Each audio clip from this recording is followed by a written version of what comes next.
Hello and welcome to my latest weekly property news from Madison's. Well, second homes, they have been the topic of much conversation. There are obviously areas of the country that have been outpriced for the locals to get onto the housing market because of so many people buying second homes, holiday homes.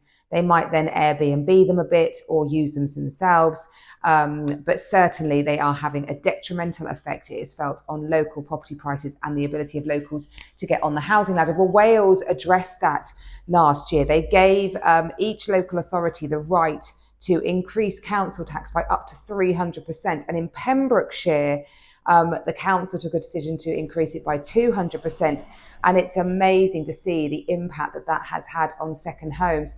Second homes market has now got 255% more properties for sale than it did have this time last year, as a huge number of homeowners recognise that their council tax bills are very, very expensive and they simply need to offload that property. They could live over the other side of the Severn Bridge without having that massive liability on them. Although property prices arguably might be a little bit more expensive, it still felt there's a big issue though, because of course they're going to market in an open market, and therefore their pricing is exactly what you would expect in that area. And there probably needs to be a correction with more demand, with more supply, of stock going to market. You would expect prices to come down as demand levels.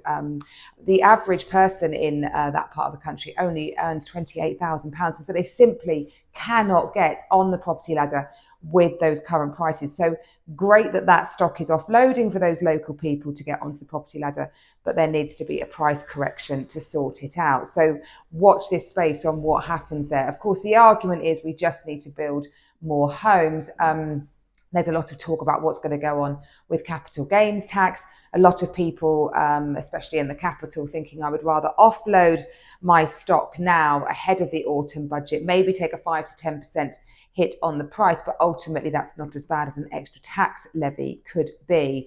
So yeah, in anticipation of that autumn budget and expected that Rachel Reeves is going to look at CGT, we are seeing more of those investment style properties come to market as well. And of course, second homes, holiday homes, whatever it is, whatever you use it for, it's not your principal private residence, it is subject to capital gains tax, unless obviously held in a company structure. That's a whole different issue that I won't get into.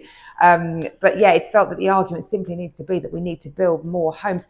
Interesting, there was all this sort of chatter last week about Angela Rayner looking at Margaret Thatcher's right to buy scheme. That was introduced in 1980 and of course gave council tax tenants, long-term tenants, the right to buy their own property. She wanted everybody to embrace home ownership across the country.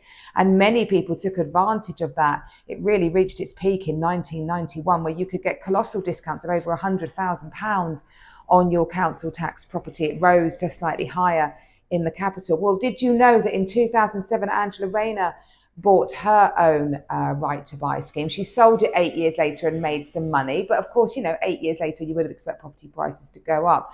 But there was chatter she was going to get rid of the right to buy. She's now come out and said, no, she's not going to get rid of the right to buy. She just wants to reform it, address it, maybe tweak it a bit around the edges. She still thinks it's a very valid thing to do. And of course, it'd be difficult for her to come back on that, having done it herself.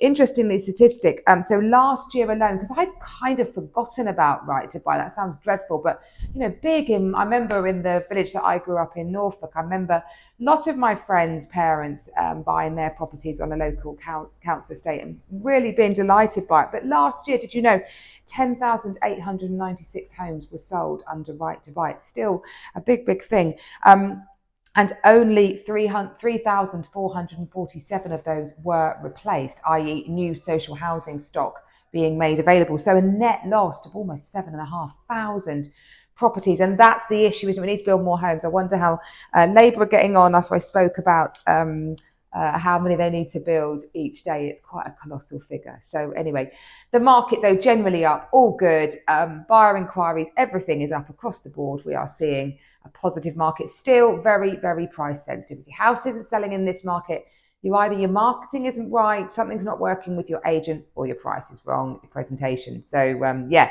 that's definitely the overall theme still from buyers, definitely. Well, a lovely new property that we have launched is this wonderful 5-bedroom property just off Pembury Road. So it's on that lovely stretch near Denallen Park, on one of those little private roads. Really, really lovely, well presented, lovely garden, really generous accommodation, and on a guide of 1.2 million. So if that's of interest, do please give us a call. For anyone with the 11 plus this week and children sitting that, good luck. I am thinking of you. We're all back to school and 11 plus back with a vengeance. So after this week, end of this week, it will feel all a lot better for those children. So good luck. And I look forward to seeing you next week. Bye bye.